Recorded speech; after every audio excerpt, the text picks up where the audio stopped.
Well, she lives up there, I think, is the problem. Hi colleagues, just to say that we're just about to start and the chamber is filling up.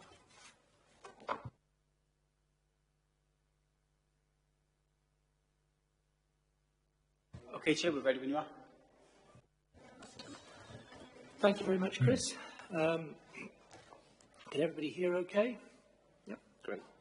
Yep. So, can I welcome everyone, all members and officers, to this hybrid meeting of the Cross-Cutting Resources and Business Overview and Scrutiny Committee. Take a breath. This meeting is able to be viewed live by members of the press and public today. Therefore, may I welcome anyone who may be watching remotely. A recording of this meeting will be made available on the Council's webcasting and YouTube channels after the meeting has concluded, should anyone else also wish to view it.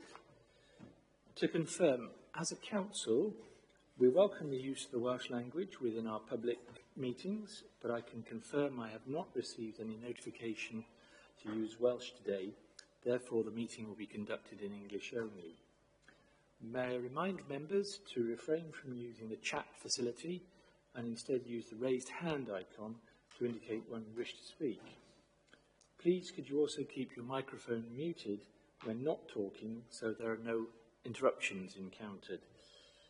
May I also remind members that as per statutory guidance made under section 4 of the Local Government Wales Measure 2011 and our formally adopted hybrid meeting policy, any member attending a meeting remotely must be able to be seen and heard by members and officers who are attending the meeting, as well as by members who are viewing online. So can I ask that you all please use your cameras for the duration of the meeting. Now, moving on to the agenda, item 1, attendance. Could Niall confirm we received any apologies? Afternoon. Yes, we have received apologies from councillors Nick Byrne, Liam Cowles, Mark Jones, Norma Parish, Caroline Price, Chris Tew, Colette Thomas and Jane Watkins. Thank you very much. So we'll note that. Any others that anyone's aware of to notify? No, I see no hands. Okay.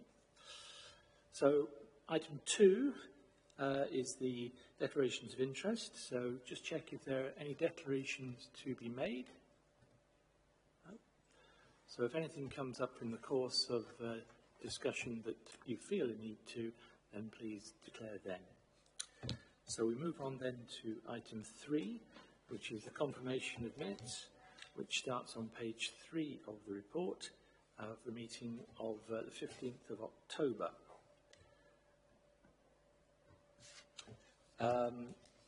Members, are you happy to approve these minutes as an accurate record? Yep. I see hands. I think that's unanimous. So we approve the minutes. Thank you very much. We move on to item 4, which was the action sheet. And again, that follows on from the agenda. Please, could you confirm if you're happy to approve the action sheet? Yep, I see hands all clear. Which moves us then to the substantive item on the agenda, which is item 5, the initial draft estimates. So the purpose of this report is to provide the cross-cutting resources and business overview and scrutiny committee with the opportunity to review and comment upon these initial draft estimates. So I would like to welcome the officers and the leader to the meeting, who will present. I understand that's probably going to be a bit of a joint effort, but I don't know if you want to start us off, Anthony or Nigel, and then perhaps Rob to take us through the detail. Thank you, Chair. Joint is perhaps over-egging the bit I'm going to say. I think it'll be mainly Rob who will take us through the detail of the report. Just by way of introduction, though, we're at our usual point in the cycle.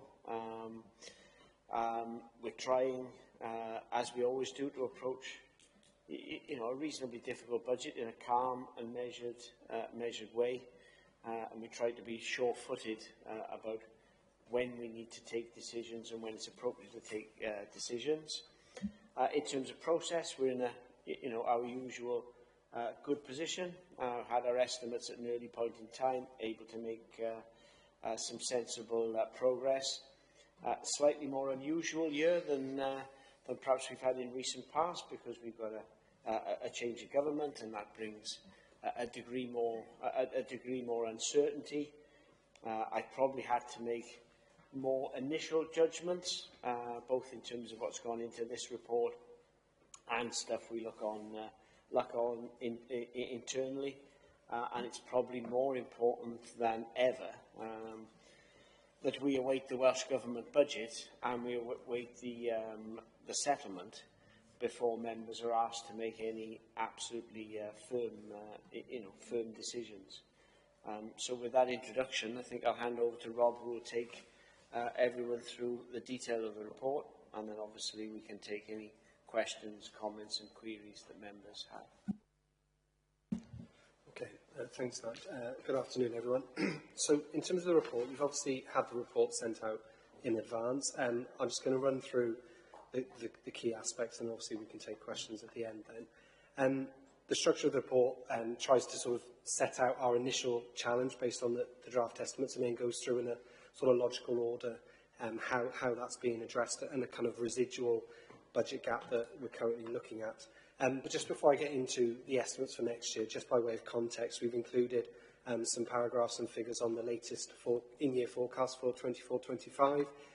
So Cabinet have already had 2 updates on that during the year, but the table we've included under section 4.2 just gives the latest position on that, and shows that we are still grappling with a quite significant adverse variance in year. The majority of that pressure coming from within children's services, and specifically children's services placements. That's been the theme of the monitoring position since the start of, since we first produced the forecast for the year, and that remains the case. There has been an improvement from month 5 to month 6. However, that's largely because of the introduction of some sort of corporate mitigations that we outlined in a recent Cabinet report. So a net position of 2.6 million adverse variance that just gives some context in terms of our planning for the forthcoming year, particularly around children's, where some of that pressure is set to continue into 25-26. So turning to the initial revenue estimates for 25-26, so a thorough, detailed exercise has been undertaken by lead finance officers in conjunction with respective service areas, and has produced an initial gross estimate of just under 253 million, which is an increase of just over 20 million on the 24-25 figure. We've included a couple of appendices which provide more detail around the figures that make up that total, and obviously we can take questions on that as the meeting progresses. Offsetting that £20.7 million gross pressure, we've assumed some additional grant funding will be received in relation to pressures that we largely knew about coming into 24-25 in relation to teachers' pensions, fire service pensions, and then we've also more recently had confirmation of the 24-5 Teachers' Pay Award. Our expectation and understanding is that Welsh Government will be providing specific grant funding for those pressures. So we are assuming that that is forthcoming both in this year but more critically on a continued basis. And that income comes to about 2.7 million, so taking the net initial estimates position to a figure just over 18 million. The table then in section 5.2 sets out where the biggest variance year on year arises from. And as you can see, the biggest figure is children and family services, followed by adult services. But there is generally pressure across all areas, and that's largely a product of pay pressure, which is obviously common to all services. Just moving through the report in section 5.3 and then 5.4, we set out some of the key assumptions that we're making and that underpin those initial estimates, critically around employee-related costs. So we're assuming a 3% pay award for all staff groups, including teachers, from either 1st of April, 1st of September next year, depending on which staffing group that is, as well as a 0.5% increase on the NJC pension scheme rate. We've also included then some of the other inflationary assumptions we're making around things like NDR, the South Wales Fire Authority levy, but also contract inflation, which has been included on a service-by-service basis, depending on the type of service that we're looking at. In terms of demand, and unless specifically known, Demand is assumed to be continuation of current levels. Like I said, apart from where we anticipate a significant change, and generally speaking, the budget, these estimates are prepared on a steady state basis with no major service change unless specifically identified. And then also we've adjusted the estimates in line with the anticipated movement in pupil numbers based on the most recent pupil number count, which actually reflects a reduction in this year compared to previous years. So the funding has been adjusted in line with that reduction. So just moving on from those assumptions, the next section in 5.4 quotes some of the figures attributed to those assumptions, and you can see those there, but some of the more eye-catching figures: £4.6 million pressure in relation to demand for services, 3.9 million in relation to grant funding that is expected to either reduce or end, a large part of which relates to the Shared Prosperity Fund, and also just highlighting that pupil number funding movement of 649,000. Okay, so moving on to section 6, this is just picking up on unhypothecated funding. So the two main sources being our core aggregate external finance from Welsh Government and then council tax. So for the purpose of drafting the initial estimates, we're assuming a 1% uplift on funding from Welsh Government. That 1% was based on analysis from Wales Fiscal Analysis and is the sort of still the most current publicly available assumption around funding uplift. But having said that, and you'll all be aware of this, obviously the UK government published their budget a couple of weeks ago, and that has signalled a clear intention to invest in public finances, and therefore that 1% is potentially or most likely on the low side now. However, until we receive the provisional settlement from Welsh Government, which will be on the 11th of December this year, we won't know for certain exactly what funding uplift we can expect to receive. However, the mood music is that it should be perhaps more positive than we were initially assuming.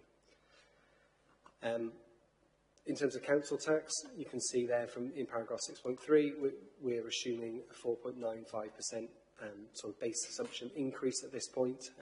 That's in line with our medium-term planning assumption. So taking those two factors together, 6.4, the table of 6.4 highlights that we're assuming an additional income increase of 4.4 million. So that, coupled with the £18 million cost pressure gap, once netted off, results in a gap of just over 13.5 million. So that 13.5 million, when compared to the figure we were originally modelling as part of our medium-term planning back in the spring, it is broadly in line with that. We were modelling a figure of just over 14 million. We're now looking at a figure of 13.5 million. It's not exactly comparing like with like, but broadly speaking, what it means was when we've done the planning over the course of the summer and looked at where mitigations might be possible to be found, we were working to a figure that was pretty much in the right ballpark, so it gives good assurance in respect of that. So the activity I'm referring to has largely come under the umbrella of the Apollo programme. Some of the mitigations that have been identified are already reflected in those initial draft estimates, and the paragraphs in 7.3 highlight where specific figures have already been reflected in those estimates. I don't propose to go through each of them in turn, but obviously we can take questions on those later on. And critically, that 2.6 million as captured in 7.4 is already reflected in there. So that's what I say about not comparing completely like with like, but yeah, it does show that already a lot of those mitigations have been reflected in the figures. But beyond that, there is further work ongoing. So the paragraphs in 7.4 set out more of the Apollo work and what is being looked at and what we're expecting to be able to incorporate into the final budget in order to bring that gap further down. Naturally, the most eye-catching figure is the review of early intervention prevention services, where a £2 million mitigation is expected to be delivered. That's focused around ensuring that we have streamlined and appropriate preventative services and ensuring there's no duplication within that model and that system, and that £2 million could be saved against that. Should also highlight that that is where a lot of the grant-funded areas where the funding is expected to come to an end sit. So there's a sort of a requirement to look at that, partly because of that, but this is as much about system delivery as it is funding. And then there's a series of other proposals around review of spans and layers, fleet redesign, rationalisation of our buildings, increases in fees and charges, reduction in energy consumption and digital savings, which are all being worked on and are expected to be delivered in full in readiness for the 25-26 financial year. So those measures come to a total of 2.891 million, so if delivered in full, would effectively reduce the budget gap to 10.681 million. So beyond that, clearly 10.6 million is still a very challenging figure, so other options and other mitigations in order to reduce that gap. The first one, as set out in 8.2, is around children's services. So I highlighted earlier there's a significant in-year pressure on children's services. Without action, that pressure would naturally run into the following year and beyond. The initial estimates currently reflect a pressure of 2.421 million. However, there is a concerted effort around trying to address that challenge and ultimately return us to a position where we can live ideally within the current budget that is available. But that will take time. That's not something that can be delivered from the 1st of April. So there's an expectation that there will be a need for a transitional period where there will be an increase in costs, but hopefully not on a permanent basis.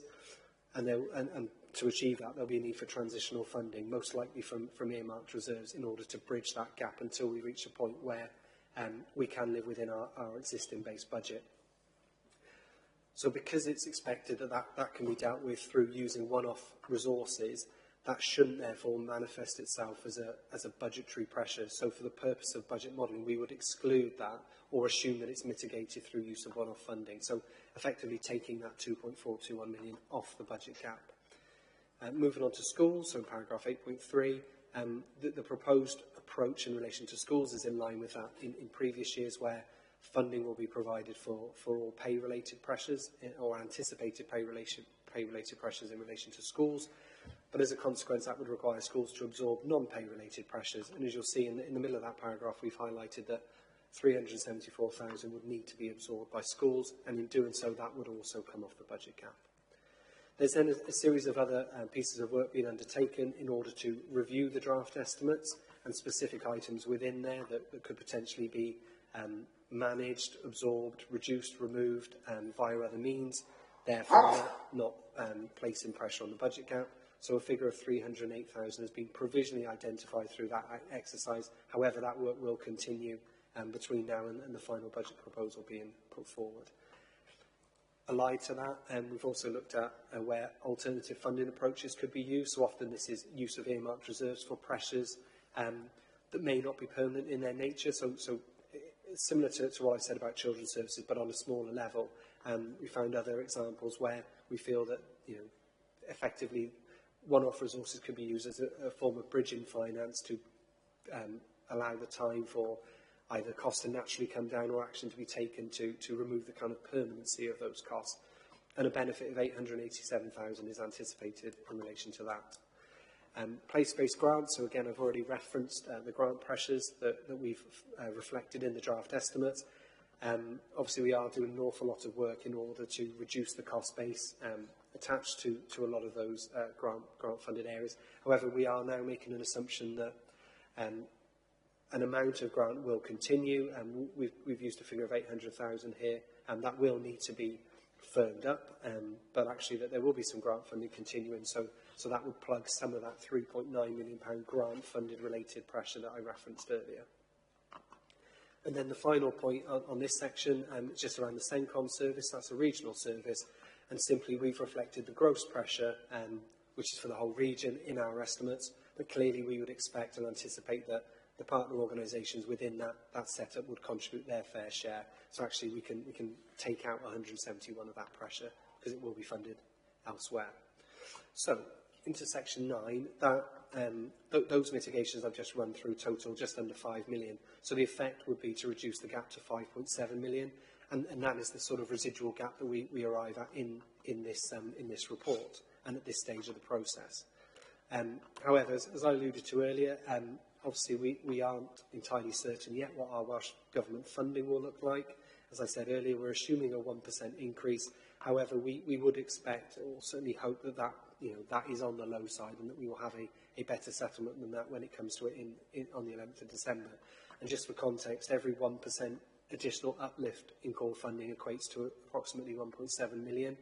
So 1 or even 2% more, it goes a long way to helping to address that challenge that we're facing.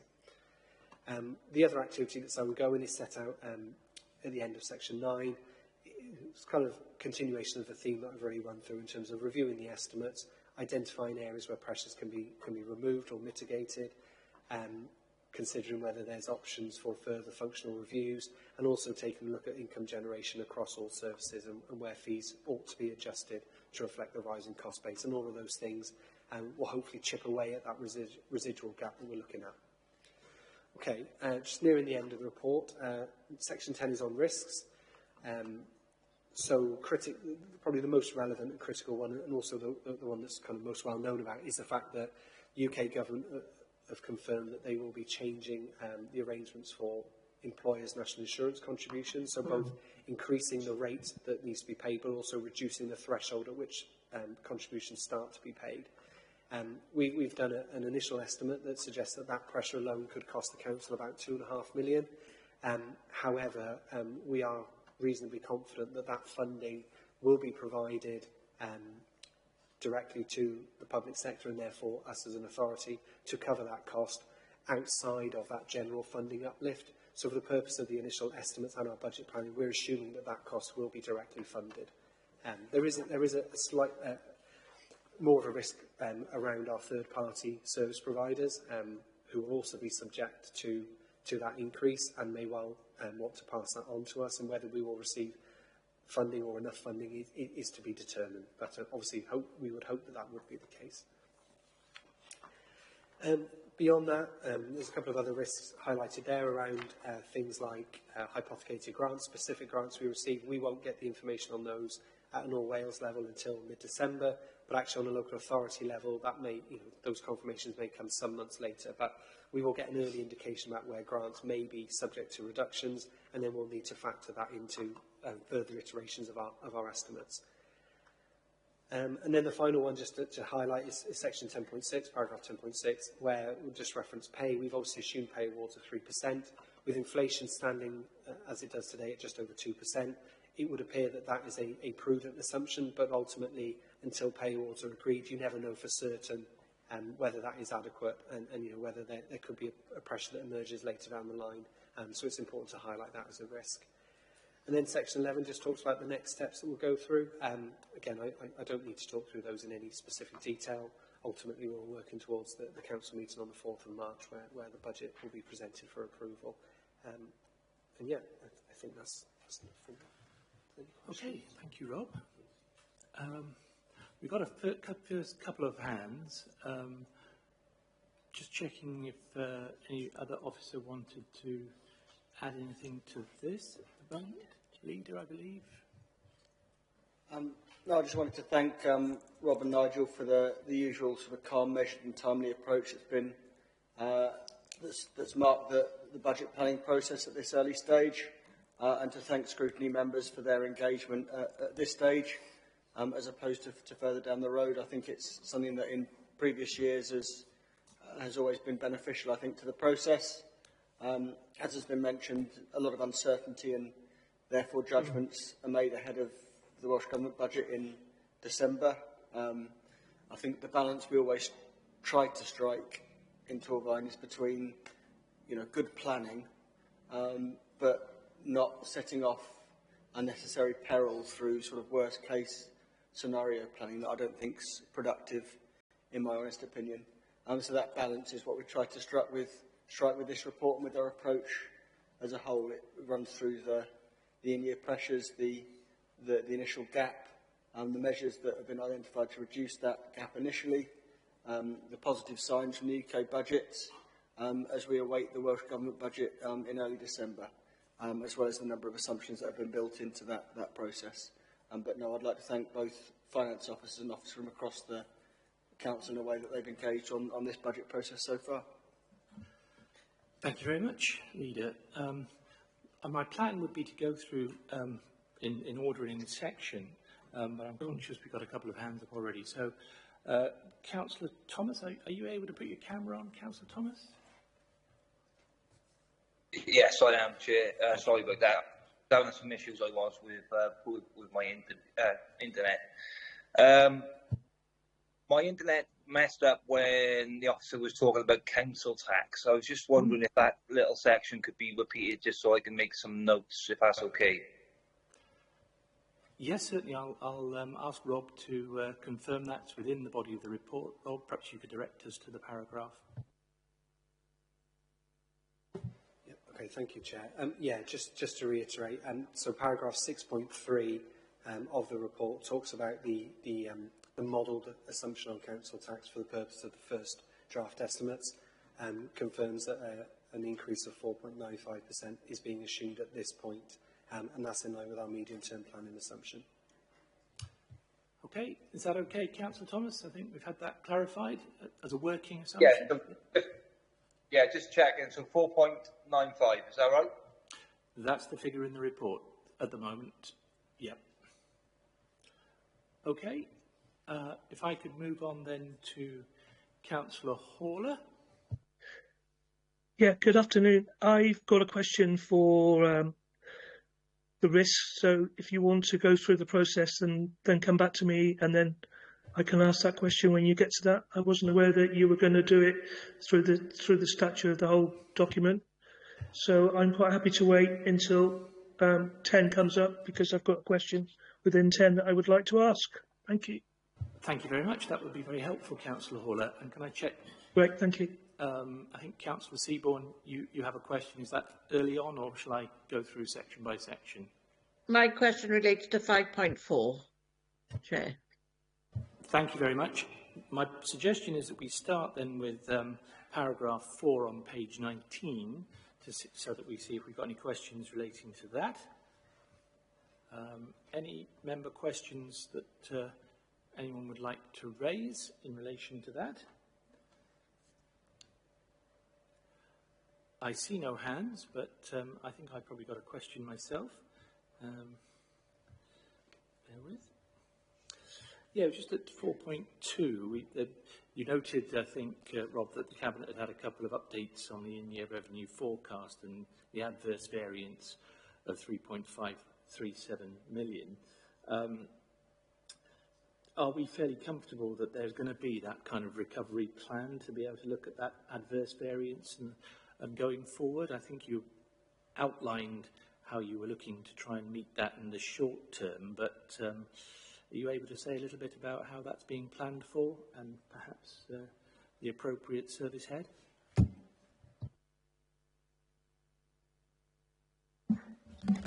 Perhaps I'll pick that up initially, Chair, if I may.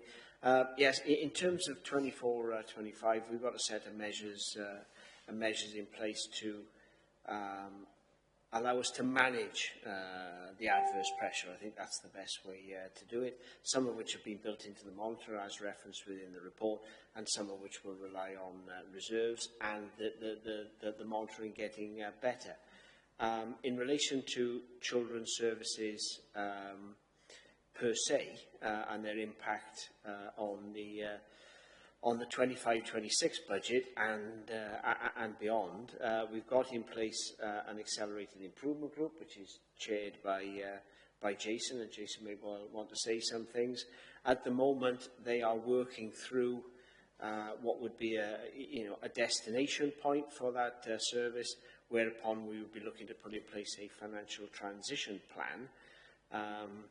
Because what we don't want to do is to make cuts, for want of a better word, to the recurring budget, if it's merely a question of transitioning and managing through until that is necessary. So that's what we're trying to do. It's not the same issue as energy we had a couple of years ago. We're almost trying to manage it in the same way that we managed that energy spike over the end of 24-25 and through 25-26. So that's what we're trying to do, Chair. Thank you very much. That's helpful. Any other questions in section 4? I think Councillor Evans, have you put your hand up? Is this for this section? Yeah, hopefully it covers this. What I couldn't see in the report is where the CEO is going to be paid with a share from Bliner. Can I ask which category that would be in? Just as a, work out where it is. Are we still on the in-year monitor? Are we We're on page 20. Yeah, where I'm looking at the service areas and all. Yeah, paragraph 4. Yes, we have got an agreement with Blaenau Gwent. Blaenau Gwent are reimbursing us for the proportion of the chief exec's salary, and it will be contained within the resources line within the monitor. Oh, great! Thanks. I didn't know where it was. Thank you. Thank you very much. Right. I think there's no more on 4. So I think Councillor Seaborn, you had a question in section 5, yes? Yes, thank you, Chair. My question relates to 5.4 on page 22 of the report. And the question is on the last bullet point on the reduction of pupil numbers. Can you explain the reduction of 193 students? Who's going to take that one? Jason, I think. Thank you, Councillor Seaborn. That'll be based on our projections for pupil numbers, for falling pupil numbers, and the financials against it will be based upon a formula for that reduction. Right, it's not a loss of 193. It's the pupil number decrease. Right. I just wondered whether or not there were any specific schools with a greater loss of pupils, or is it across the borough? Any particular areas that are losing a lot of students? Not particularly, Councillor, but where it is impacting on individual schools and placing pressure on individual schools, we're working with those and providing an enhanced level of support for those schools based upon, obviously, that potential for reduction of funding within schools. And 649k is a lot, isn't it? Yeah. Can I also congratulate the on the glossary of terms at the back of the report, which is very welcomed. I thought education was bad enough, but finance seems to be even worse. But the glossary of terms was really useful. Thank you. Can't take any credit for that. I mean, that was a request. that was a request. That was a request from members. So that's all we. Yeah. It was brilliant. Thank you. It's always nice to be able to have some positive things to say, isn't it? So thank you for that, Councillor Seaborn. I now have Councillor Williams in the chamber. Thank you, Chair. This is also in relation to 5.4, the fourth bullet point, demand for services, which is 4.6 million. Just to ask a little bit of detail, because that's quite a broad statement, is that an increased demand for services or a similar demand for services and increased cost? And related to that, is that also reflecting the big amount of funding that's required for children's services? Just a little bit more detail on that, please. Yeah, okay, yeah, I'm happy to answer that question. So in short, the 4.6 million, the demand is increased demand. So there's more demand, more users of those services ultimately. And the cost of those services is reflected in the sort of contract inflation, so separately considered.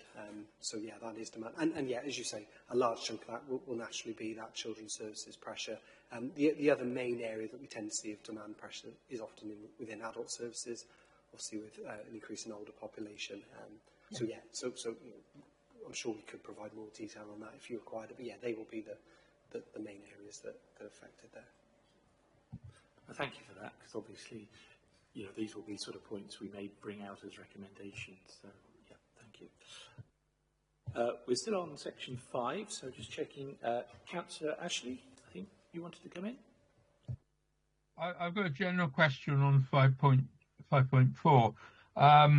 I used to chair this, so I didn't do the sort of detailed reading I'm having to do at the moment. What I'm looking at is the semantics of the word inflation. Wondering how you calculate, bearing in mind we've got a fairly fluid situation with regards to UK inflation and also the energy. I'm wondering how you get to, and whether it's material, the few months we're playing with at the moment, the costs on various things. Obviously, inflation is energy costs being one of them. Bear in mind we've got war situations, stuff like that happening. I keep listening to these programs and they're frightening on stuff like that. You've got costs on materials as well, and how you get to the costs you've got, because they seem fairly precise.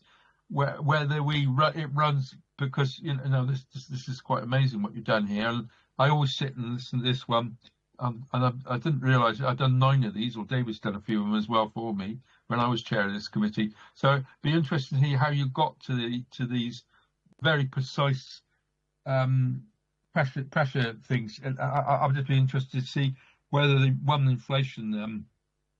inflation is a factor, or obviously is, and also how you get to these costs, and whether the inflation going up and down is a material factor, which obviously is. So I'd be interested to get an explanation on that. Okay, I think that was a question around the fluctuations in inflation rates, and giving us a figure that we have in terms of general inflationary increases. So is that Dave Weaver? Thank you. Thanks, Councillor Ashley. There's a variety of inflationary percentages we use, Councillor Ashley, depending on the actual activity. So, for example, one of the figures feeding into that is inflation, which I suppose you could say is internal, in as much as on the council tax reduction scheme, there's £500,000 of inflation based on a 4.95% council tax increase.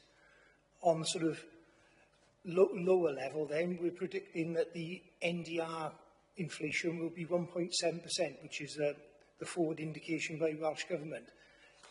In the middle of all that, then, is all sorts of various contracts where we're aware some will have written into the contract that they have to go up by RPI, some by CPI, so it's very much dependent on the contract and the type of service.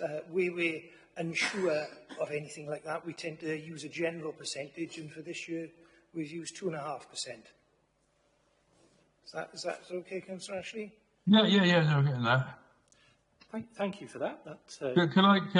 The other bit of it was the energy, because that I believe that's going up at the moment, or is it coming down? I'm not sure. But the other question I had a conversation with is: are we putting into? It's a more general thing. We must be putting measures in where we're trying to make sure that we don't get those surprises. Obviously, in other places talked about putting solar panels and stuff and other measures like that. So this doesn't go up for us. Can anybody comment on that, please? Okay, I think this is actually sort of trying to consider the overall energy costs in terms of any mitigation that you may have done in terms of reducing energy production, etc. So I guess it again relates to that overall bullet point. So I don't know who'd like to pick this one up. I can try and answer that. So yeah, energy is a big component of the budget insofar as it can be quite volatile. And in terms of the inflation rate that we apply, we will take all the available information we have in order to make a judgment ultimately around what energy cost inflation might look like, and then apply that percentage uplift to the budgets that we have for energy. And in terms of how energy generally features in the budget, as I referenced earlier, one of the Apollo work streams is around energy consumption. So part of our budget building exercise is to look at all the different sites where we're obviously consuming energy and making an estimate in conjunction with our colleagues in the energy team to try and anticipate what the level of consumption might be. And obviously where there have been initiatives implemented, which may be solar panels or alternative forms of kind of energy delivery, looking to incorporate that reduction in consumption into our estimates as well. So there's a number of sort of angles to look at the energy aspect, but yeah, it is very much a core part of it, and something that we're proactively looking to try and address, because yes, energy prices are increasing. They obviously spiked and then reduced, but they're starting to creep back up again. So the more we can reduce energy, parking the fact that obviously it serves a purpose in terms of a carbon reduction issue, but there is a financial benefit to that as well. I don't know if that answers the question or not. Thank you. It does. It was a discussion I was having with a colleague, and anything to save energy. We've had scrutiny on that, and it feeds into the budget quite nicely. Thank you there. Thank you for that. I think that was a very helpful background. I think I have Councillor Slade. Yes, again, it's I think it's 5.4. Regarding the reduction in grant funding, specifically with the UK Shared Prosperity Fund, could you let the meeting know what exactly is happening with the Shared Prosperity Fund? Because it was the previous government that introduced this, and I just wondered if the Labour government were going to continue it. Don't know who'd like to. Dave Leach is responding to this one. Hi, Councillor Slade. Yes, so we have received information from the UK Government to indicate that a transitional year of Shared Prosperity Fund will come through at a reduced level. What we do not know yet at this stage is what amount that will translate to in Torfaen. So we're awaiting information as to that. We're obviously having to balance at the minute decisions that we need to take relating to those grant pressures that we have with any information that we will receive on that in future. And it may be that there's further questions when we start to talk around some of the later paragraphs in relation to that. It's my understanding that there are conversations to be had around the future of Shared Prosperity Fund type grants, but those will be picked up in the new year, which is why the transitional year has been put in place. Okay, Councillor Slade? Yeah, with this transitional amount, would that have been included in the 1.7 billion extra that was promised over the 2 years? So is the increase 1.7 billion plus the Shared Prosperity Fund, or is it lumped in with the 1.7 billion? I mean, I can't give you. It's not my understanding that it's in the 1.7 billion. But until we start to get greater clarity on the Welsh Government budget and how all that plays out, I can't guarantee it. But it's not my understanding that it's in there. My understanding is additional too. Okay, thank you. Thank you very much, Councillor Slade. I think we have Councillor Evans. I think we're still on 5. Yes. Yeah, thank you, Chair. Going back to 5.4 again, with the energy cost increase of 0.40 million, you've got to expect that with the charges, but also we are now running an electric fleet, so there are going to be extra charges. But in consolation, because we're not using fossil fuels, surely there'll be a saving on that against the use of electric energy. So, is there anything in there which shows that? Because I can't see it. I think what we had from the previous response was this is actually quite a consolidation of things, but if any of the officers would like to confirm on a pointer there. Yeah, obviously, this report isn't necessarily going to bring out every aspect of the budget, but yeah, in essence, the process that we're going through with all budget heads is a review of likely costs going forward, whether that be driven by the inflationary rate or the usage of whatever it might be. So as part of that process, we would naturally be considering aspects such as the one you've raised there, Councillor, where yes, the electricity usage would naturally increase with the conversion to an electric fleet, but then the offset would be, as you'd expect, a reduction in fuel consumption. So those things would all be ultimately taken into account and incorporated as best as possible within those estimates. Thank you for that. So, okay, Councillor Evans? Yep, thank you. Okay, I see no more hands for section 5, so if we move to section 6, which starts on page 22 on the unhypothecated funding, is there any member who would like to come in on that? Any points here? No? Okay, perhaps if I just ask the question, you touched on the point at 6.2 about the 1.1% assumption, but you also indicated that that was probably a conservative estimate. Is that a fair assessment? So just really sort of, if there's any mood music, giving us a better indication, that might come ahead of the 10th of December date. Leader. Yeah, that's probably one for me. Yeah, I think it's right to do this prudently at the moment, but I would certainly be very disappointed that that's what happened in the Welsh Government budget. If you look at the consequentials from the UK Government budget, and specifically the consequentials for local government and education and social care in England, then, you know, hopefully that is a figure that we can revise upwards. But I think it's easier to revise that figure upwards and therefore close the gap than it is to plan too optimistically at this point and then have an extra gap open up to undermine the budget process. So, yeah, I hope the next time we meet as a scrutiny committee, the figure in that respect will be much brighter. Thank you. That's positive. So I see no more hands for section 6.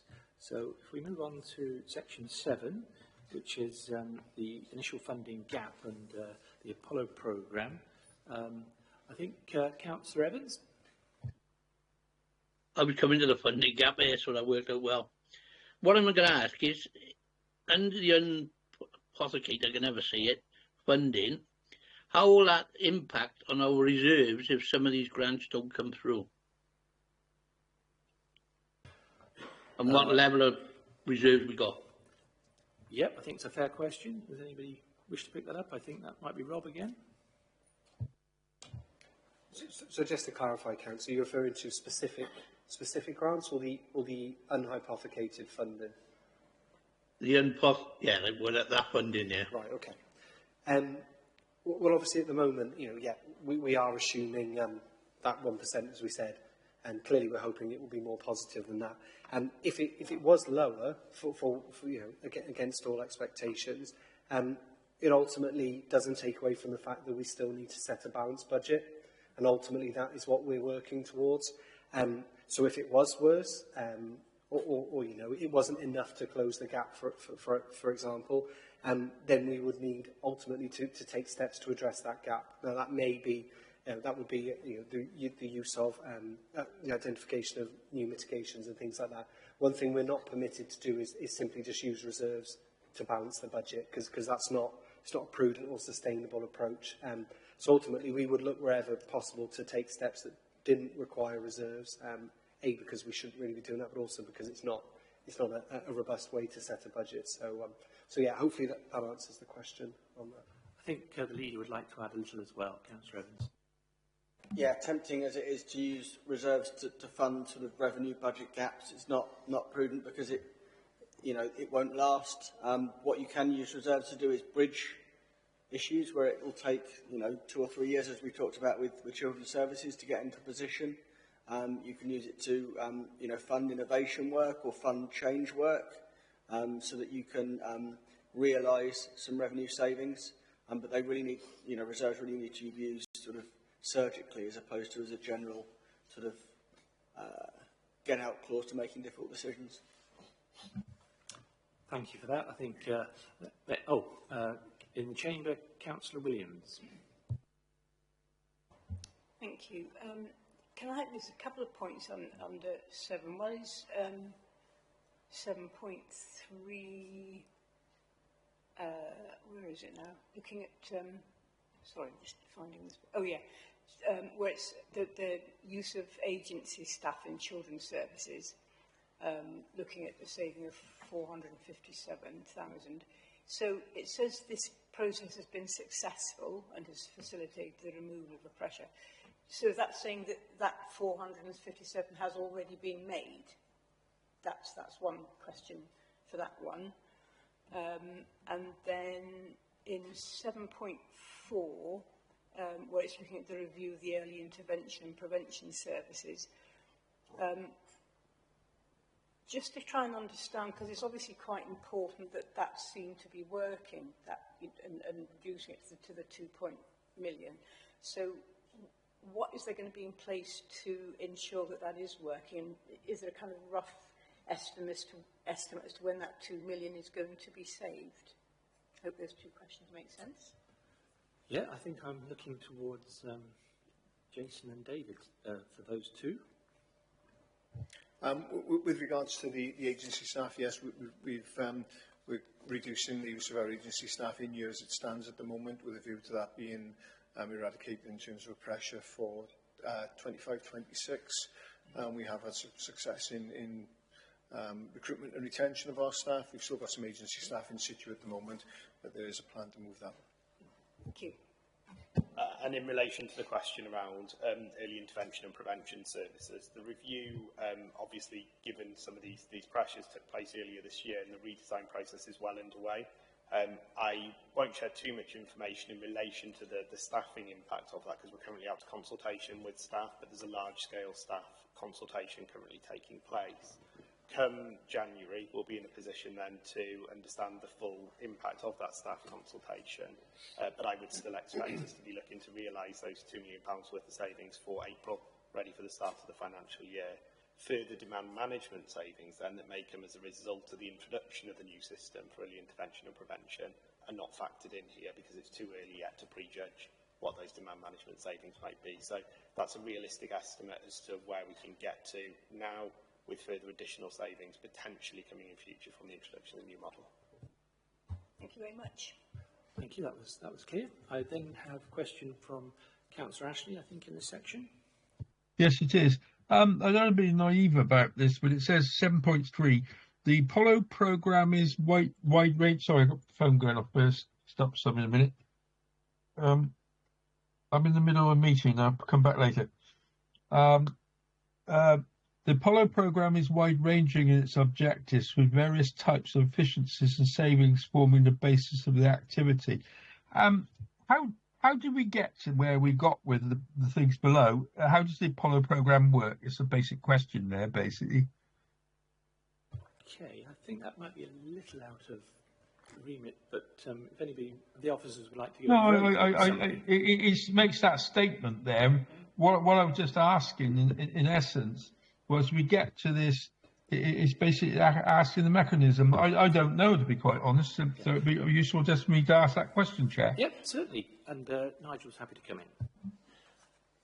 I mean, the Apollo programme was born out of a desire to stop the process of simply salami slicing revenue budgets by applying a percentage reduction. So effectively, it's the strategic leadership of the council coming together and identifying areas of work that could go across the council to realise efficiencies or savings. That's it in a nutshell. It's generally grouped around things such as looking at structures, functional redesign, things like we've got all the right spans and layers in place. Are things costing us too much? But its basic premise is to stop me as the treasurer basically just saying I want 10% or 5% off every service to balance the budget, which effectively hits everyone and doesn't allow any kind of prioritisation or protection, relative or otherwise, to services that are in our county plan. Thank you very much, Nigel, for that. I mean, I gathered it was something like that. This gives us an intelligent review on this process. But the reason I asked that was because I wondered whether anybody else was going to dare ask that question. No, I think it's helpful. I think clarification that this is actually a managed process that, and I think Nigel gave a pretty apt summary there. So I just wanted to check, Councillor Janet Jones, you had your hand up. Did you have a question, or are you okay? Councillor Lucy Williams actually asked the questions I was going to raise, so I raised my hand down. So thanks very much, Chair. Thank you very much, Councillor Jones. Right. Just checking if there are any others on this section, which is section 7. Any members have any questions they want to raise?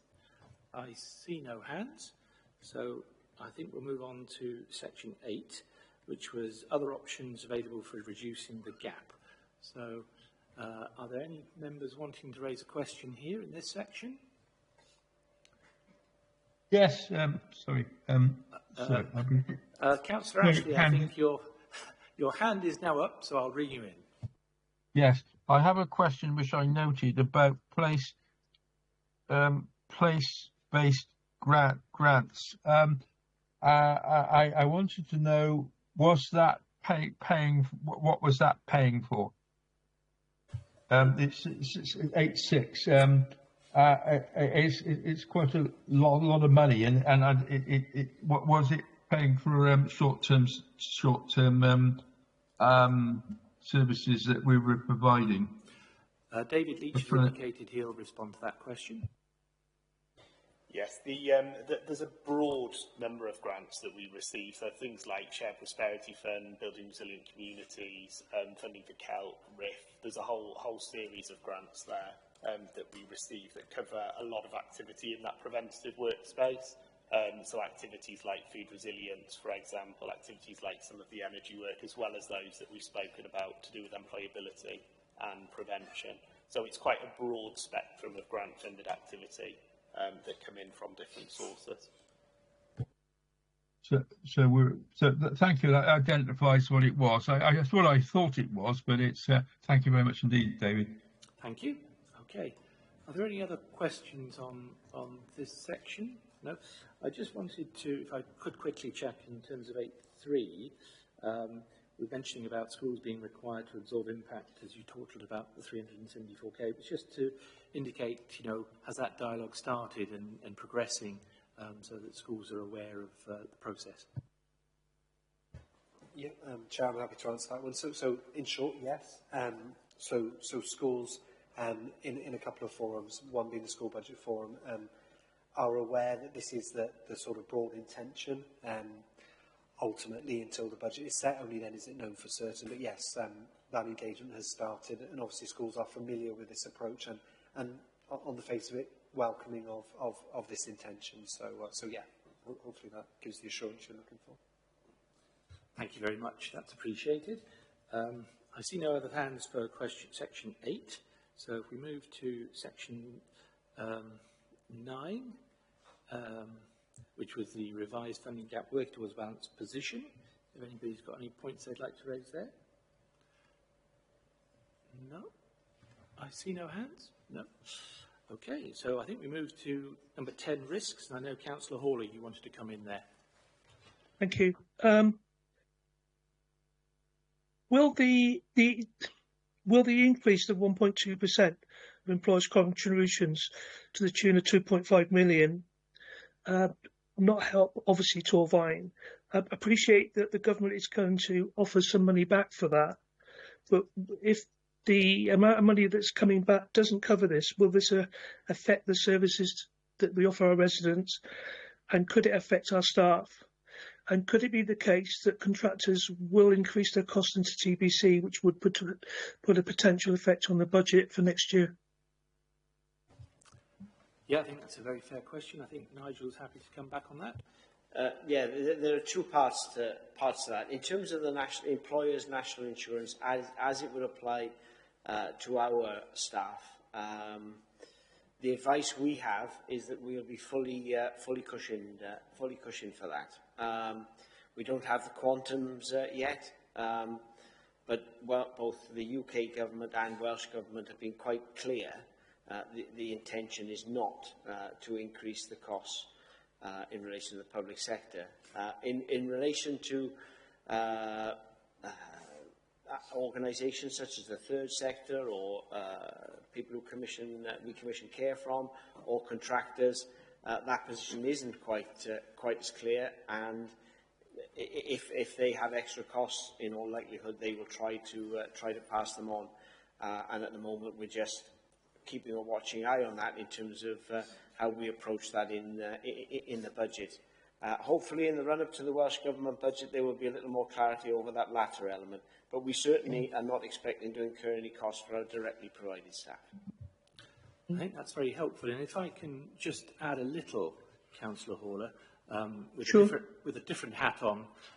As you know, I'm on the TVA board.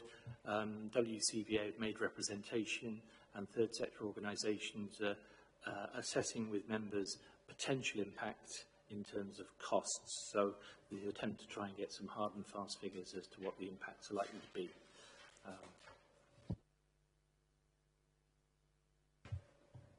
Any more questions on this section, on number 10? Nope. Right. I think the next steps have been set out very clearly. We have the dates for the sort of the council tax base and initial estimate position on the 3rd December, the 11th December for the Welsh Government Provisional Settlement, and then the consideration of budget mitigations, and then we'll have a cross-cutting scrutiny on the 28th of January. But I want to just check if there are any questions relating to any of the appendices that people may wish to raise.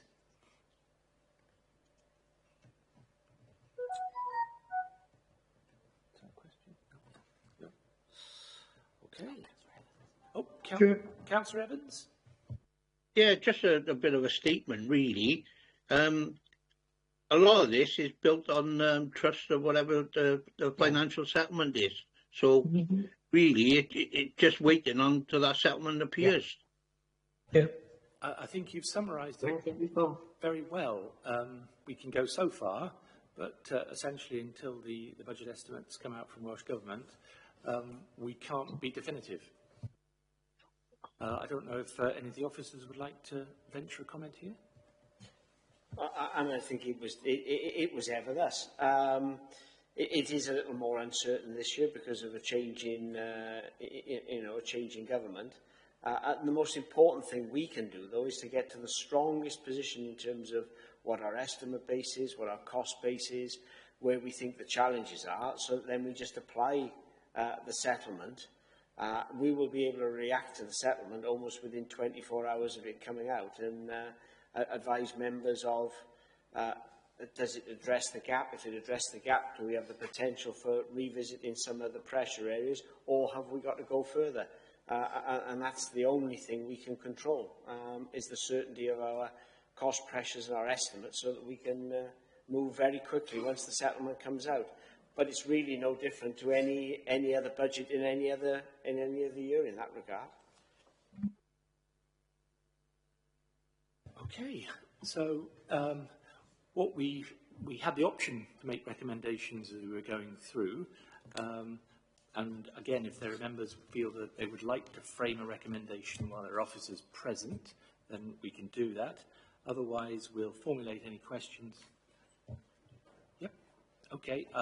Nigel's going to give a bit of a summary here for us. I'm not sure it's a summary, Chair. It's just a concluding remark. And if you just crave my indulgence, because this will be the last time I'll be able to do this on the record, as it were, because by the time this next comes before scrutiny, someone else will be sitting in this chair. So obviously I want to thank everyone who goes towards making, I think, Torvine's the best estimate process going. Rob and Dave, they sound a bit like an 80s boy band to me, Rob and Dave. It doesn't quite have this. I'm getting used to it not being the Daves. But thank you to Rob and Dave. Thank you also to my strategic director colleagues. This council is a very corporate council, and I've always enjoyed their support. And obviously to the LFOs, all of whom are sitting up there in the gallery. I would say this, but I do think you've got the best set of LFOs in Wales. Thank you. Thank you, Nigel, and I think on behalf of the committee, I know we'd like to give you our thanks for all the work you've done. We know a lot of work goes into preparing these estimates. It's a good team, but it needs a good leader. And so thank you very much for everything you've done. There'll be other opportunities, I know, for us to reflect that, but I think it's important to put that on record as well. Okay, colleagues. Are you content, then, that we allow the officers to leave and we can consider any recommendations we may wish to make? Okay. So I'm sure you're delighted to have that opportunity to depart. And can I say thank you very much for responding to all questions. Much appreciated. If members could stay online so that we can wrap up with any recommendations. Thank you.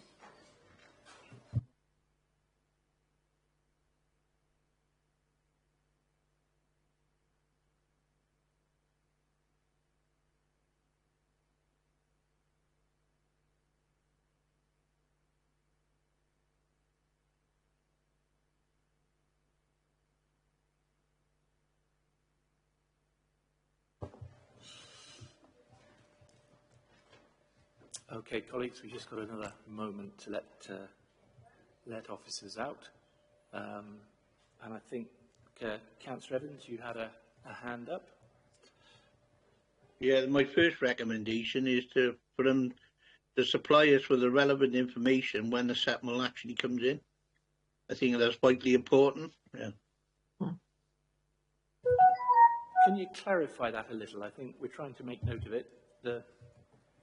Yeah, it's just that when the settlement comes in, can they inform us what what strategic plan they'll have to do, whether it be an uplift or a downlift, then, if you want to look at it that way. Right. So we need that ahead of the next scrutiny meeting, I think, is what you're saying. Can I just check that Bex has got that okay? Yeah. Yep. We've made a note of that. So thank you. I see a hand from, I think it's Councillor Ashley. I think this report, I think that commend them for a very clear report. You said it yourself, Chair. I think we've gone through it in record time, under an hour.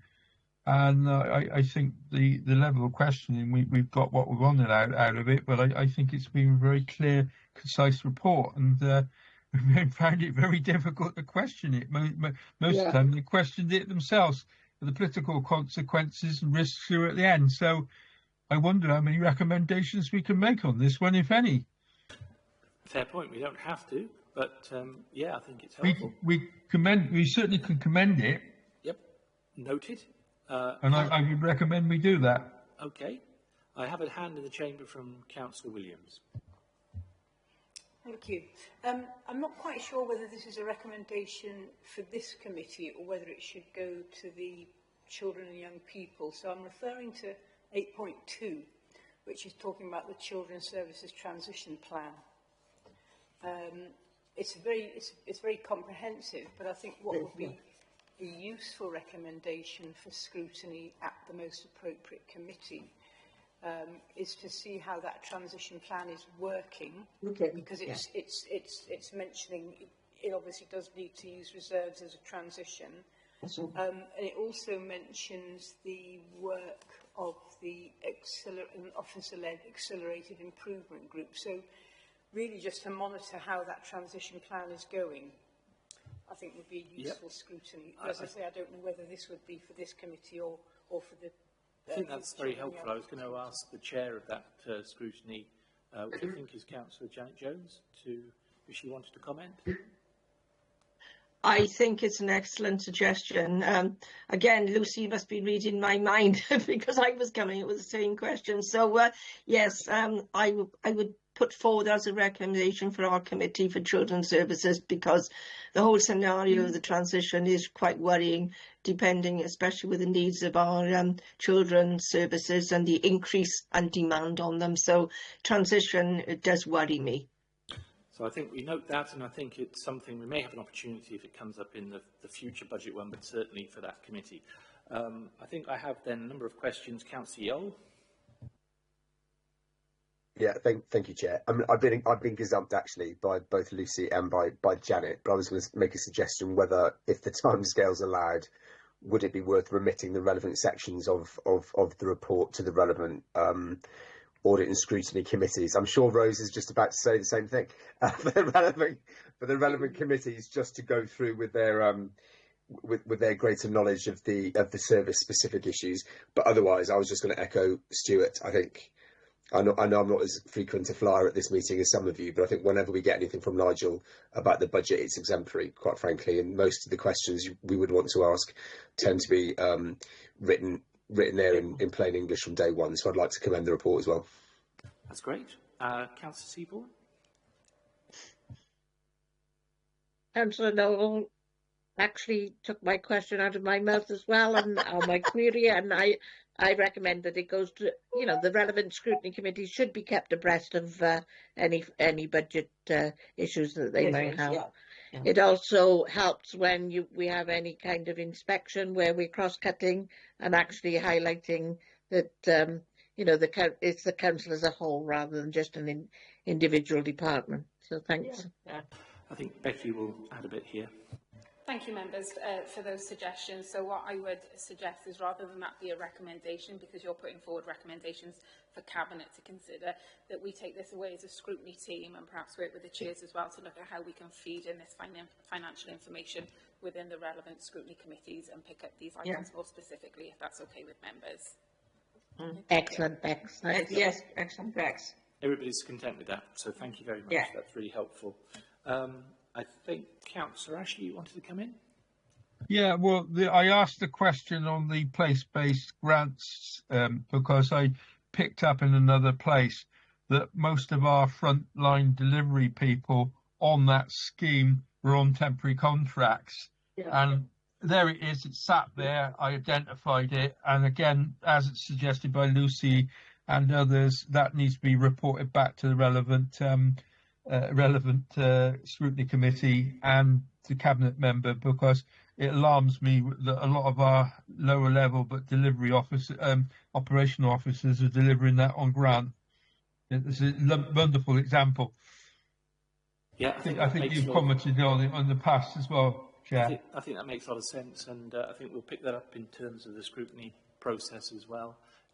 If Beck's making a note of that, so that I'm conscious. I don't think the chair of the Adults and Communities is here, but we'll certainly need to make sure that that's brought in. Thank you. Councillor Seaborn? Yeah, is there a possibility of a recommendation that we are kept informed and updated of the grants that's available, particularly for our communities? It does say in the report that, you know, there's likely to be a loss of grants or an increase in grants. And we used to have a grants committee that members were informed of a long time ago, but we don't seem to have that anymore. And I think we miss out on actually knowledge of what grants are available and where they're coming from. Okay, can I just check? So I think, are you asking that we actually have a listing of current grants? And then I think there was a further recommendation that as we get advice as to any grant changes, we are notified rather than wait to the scrutiny committee. Yes, I think in the past we've had a grants committee where it was decided, you know, what was coming in and where it was. Now it's gone into communities. I think we're not very well informed of what grants are available for our communities, and apart from an email from TVA or a possible meeting with Dave Beach, that's all we get. We don't get informed as a group about grants. Yep, I think Bex has made a note of that as a recommendation. Yep, so we've got that. Thank you very much. I think that's very helpful. Councillor Horler? Yeah, hi. Although Nigel answered my question very, very well, is there still a potential risk that the government won't give the full amount back? And if that's the case, should that be told to all the councillors so they're aware of the situation, because potentially that's obviously going to put a decrease on the budget?